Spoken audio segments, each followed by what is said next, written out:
You know, this little guy was in the movie so quick, you'd blink and you miss it. But if anything happens to it, hell had no fury like mine. Brawn's screen time was limited in the Cybertron scene from the Bumblebee movie, but he was an absolute treat. With the Autobot resistance Travis Knight, the director, chose from, he brought in a random Autobot that was never seen in any previous live-action film. While the character has been around since the original cartoon series, the character didn't really get the spotlight since. He's appeared in other incarnations of the franchise, but it's good that Studio Series gave the crew a chance to shine, bringing in a new figure for the character. Brawn transforms into a Cybertronian truck, which is way more bubbly compared to his G1 counterpart, but for a made-up alien-esque vehicle, I dig it. I say truck because the hollow part could be some sort of bed. Think of how much spaghetti you could put in it. How the front wheels connects kind of reminds me of the Dark Knight Tumbler, but is anyone else getting a Doom Guy vibe from the windscreen? Who am I kidding? Everyone knows that. Yes, the legs and arms are there, but I'm not bothered since there's already some effort, now with relaxing simplicity. The head's a little awkward, it's like a monster in the toilet constantly waiting for someone to walk in. Creep.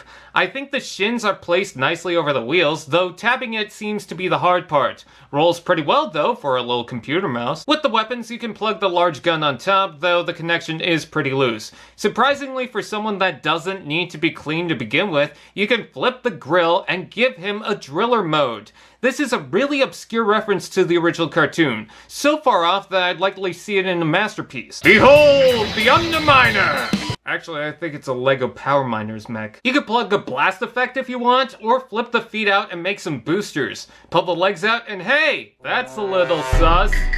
I'm sorry, but I'm not sorry. This is a sweet little vehicle for a nice little bot. When it comes to it, I think it fits that Bumblebee movie theme, but it stands out, probably for being the first Brawn in the movies. Practical and charming. Robot mode.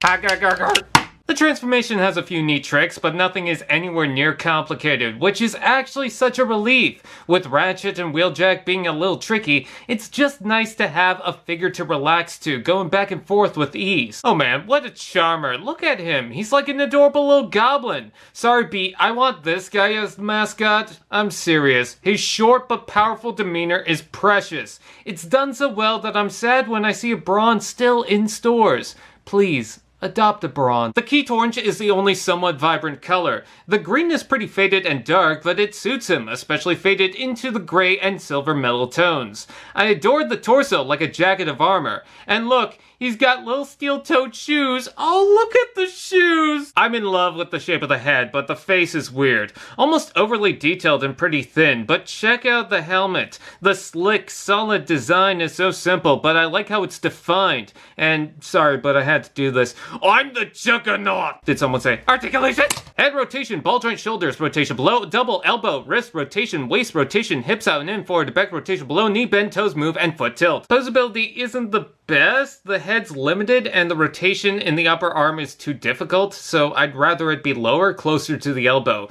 But he just owns it. Look at the guy. He sure is a poser, and you know what? He gets away with it, no problem. And now, for your pleasure, the toilet mode. Let's take a look at the accessories. He comes with a large gun. Wait, didn't we see this before? I'm getting a little suspicious. The large rifle can be stored on the back or, of course, be plugged into the hand, but because Brawn is so special, they added another. He comes with a drill piece with a peg, making me curious what else to use it on. You can store this on top of the rifle, plug it by itself, or the best choice, plug it on the front of the rifle. I'm not sure how practical this is, but are you gonna argue? This means it's also blast effect compatible. If that's not enough, you could plug blast effects on the feet and make him fly over the filthy peasants. He's certainly the shortest of the characters I got so far, but hold him for a moment. You'll see what I mean. Money well spent. Aside from the posability that has some nitpicks, I don't really have anything to complain about here. He's just a fun toy in general, and I kind of feel we don't get enough of that. Just a simple, fun guy with respectable detail. I've advocated for people to get him. I'm not someone to guarantee your enjoyment will match mine on the figure, including this one, but I'm just loving this figure so much, so I'd say this is an absolute recommendation for anyone who finds it. Aw, I just want to pinch his little helmet cheeks.